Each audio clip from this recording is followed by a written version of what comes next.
What is going on, guys? Welcome to Greggles TV Daily, your source for daily tech news. Make sure you subscribe so you know what's going on in the world of tech.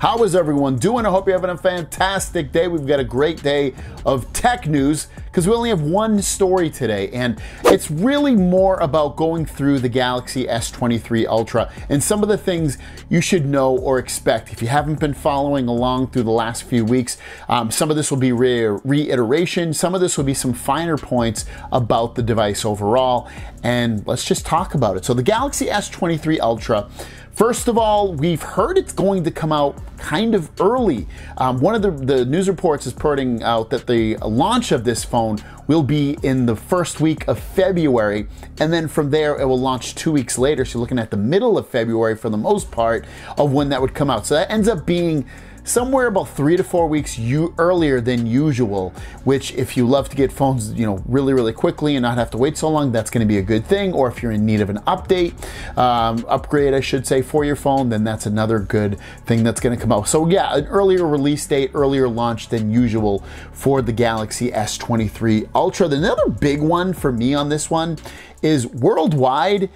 This Galaxy S23 phone, 23 Plus, 23 Ultra, is due to have the Snapdragon 8 Gen 2 worldwide, which is fantastic for people because if you're stuck in that Exynos world in the past where Samsung's phones either don't perform as well or overheat or whatever the reason versus the Snapdragon almost always outperforms the Exynos, especially lately, and then the Snapdragon 8 Gen 2 is just a huge performer. It is beating the iPhone, which was the king of the multi-core score. It now beats the multi-core score of the iPhone, and then it just by percentage points, 15, 20, 30%, somewhere in that range, will beat last generation's Snapdragon processors as well and have good reliability with battery life and all that. So it's looking like a really nice upgrade. And again, that Snapdragon 8 Gen 2 will be the worldwide processor for the Galaxy S23 line of phones. 200 megapixel camera on the back, which is a big upgrade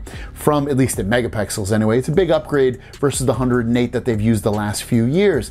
Now you've also we've heard that they're gonna have better night mode quality. The quality of the photos in general should be better as well, with new AI enhancements to the software for the new Galaxy S23 Ultra, and just better quality photos in general when you use that phone, because it does have a higher megapixel, meaning you can zoom in closer and not lose as much quality on that camera. Other bits of information on there are the similar design to last year of the Galaxy S22 phones. Shouldn't be that much of a big difference change. You're still going to get the S Pen integration. You're still going to get a similar body type with a similar camera setup. One of the bigger changes that's supposed to come to the design is the front display is supposed to be a little bit flatter versus the slightly more curved display on the S22 Ultra. So that would be, for me, a big takeaway, but it's not going to be as flat as the iPhone, it seems. But in general, very similar design, and that's pretty much it in terms of what we know. You should get similar charging speeds up to 45 watts. Storage is going to be 128, 256, and probably 512, maybe up to 1 terabyte. RAM should be 12 gigs of RAM. You're not going to see a whole lot of changes in those regards. It's just more of the stuff that I kind of pointed out. Probably more for the international person, especially if you're able to get the Snapdragon 8 Gen 2 versus maybe you had an Exynos a year or two ago on the Galaxy phone you had. So there you guys go. What do you guys think about the Galaxy S23 Ultra thus far? Are you getting excited about it? You bored by what Samsung's doing lately? Let me know in the comments down below. Have a great day, and we'll see you down the road. Peace.